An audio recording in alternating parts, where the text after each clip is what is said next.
Здравейте и добре дошли в канала на РС издателство и бизнес консултации. Аз съм продуктов мениджър Стела Василева. Днес ще разгледаме най-интересното, което се случи в сферите на счетоводството, данъците, ТРЗ и правото през изминалия месец май. Започваме с счетоводно-данъчната област. Публикувани бяха новини за това, че от 1 май е в сила нов режим за деклариране на вносни автомобили и други стоки с висок фискален риск, за това, че НАП продължава проверките на заможни българи с луксозни имоти и автомобили, за декларирането на доходи от онлайн продажби, придобити от физически лица, за започнатото от НАП обществено обсъждане на проект за прилагане на SAFTI файлове у нас, за актуализацията на стандартната ДДС ставка в Естония и за това, че НАП праща уведомления на хиляди фирми за несъответствия в ДДС регистрите. Най-четеният казус в портал Счетоводство за месеца е отстраняване на грешки във фактура от 2022 година. В канала си в YouTube качихме видеята: задължения към клиенти по аванси и разходи за амортизации – 2 дефиниции, деклариране на превоз на стоки с висок фискален риск, започващ от друга държава от Европейския съюз и завършващ у нас, както и отчитане на приход от строителни дейности в Германия. От печат излезе изданието Счетоводна и данъчна практика в строителството. В сферата на ТРЗ нещата изглеждаха последния начин.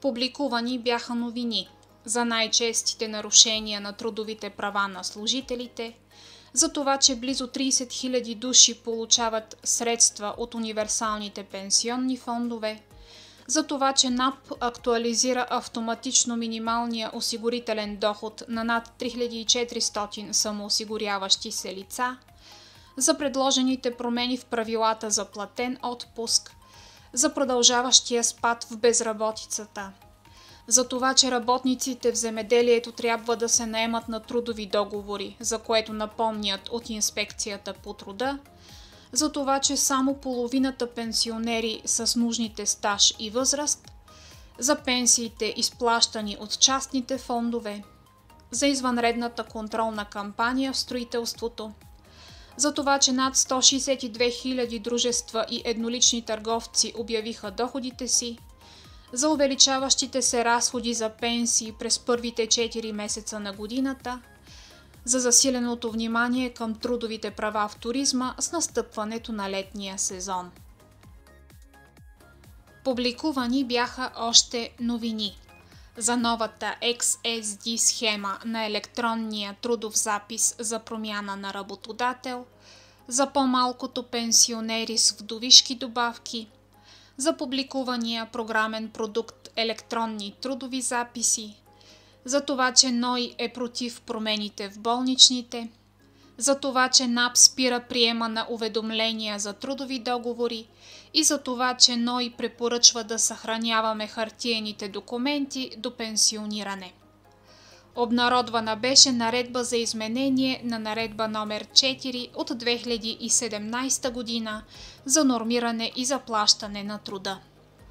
НОИ обяви среден осигурителен доход за страната за март 2025 година от 1777 лева и 36 стотинки, както и средномесечен осигурителен доход за периода от 1 април 2024 година до 31 март 2025 година от 1690 лева и 66 стотинки. Най-четеният казус в портал ТРЗ Нормативи е какво се посочва в трудовите книжки при преминаване към електронен запис. В канала си в YouTube публикувахме видеята корекция в декларация образец 1 и назначаване като личен асистент на самоосигуряващо се лице, което работи и по трудов договор. От печат излезе ръководството, експертите решават осигурителни казуси. В областта на правото пък нещата изглеждаха така. Публикувани бяха новини за строгия контрол над земеделските щети от пролетните студове, за стартирани от Комисията за защита на потребителите проверки за коректно изписване на цени в лева и евро, за отлагането на пълната либерализация на електроенергийния пазар за домакинствата, за това, че се обмисля въвеждане на задължителен документ за правоуправление на електрически тротинетки, за това, че Конституционният съд отмени спорна норма от Закона за движение по пътищата, за внесения на второ четене законопроект за личния фалит с подобрения, за засилването на регулациите в арбитражното производство в България, за въвеждането на строги мерки за шофьорите, без преглед при неплатени глоби и по-нисък праг на алкохол за нови водачи, за това, че президента върна за повторно обсъждане промените в Закона за възобновяемата енергия и за разширения достъп до безплатни учебни ресурси за всички ученици.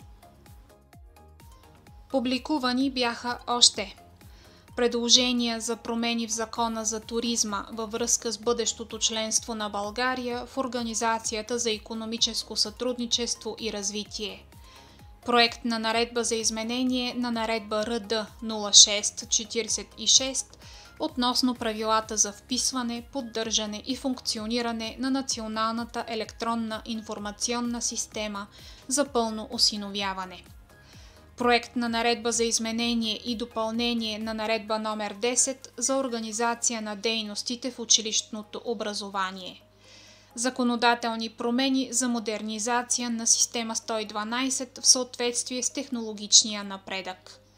Нови правила за финансиране на общински проекти по инвестиционната програма за 2025 година. Проект за нови правила за обекти с животни и приюти и проект за промени в правилата на Комисията за надзор над одиторите. Обнародвани бяха промени в наредба номер 3 за създаване и поддържане на регистър на земеделските стопани и промени в наредба номер 4 за нормиране и заплащане на труда. Обнародвани бяха и всички броеве на Държавен вестник от 37 до 44. Най-четеният казус в портал Право е с заглавие ДДС при внос, възможности за освобождаване и регистрационни изисквания за чуждестранни фирми в България. За всичко посочено до тук, новини, обнародвания, решени казуси, видеа, издания и така нататък, ще намерите директни връзки в описанието под видеото.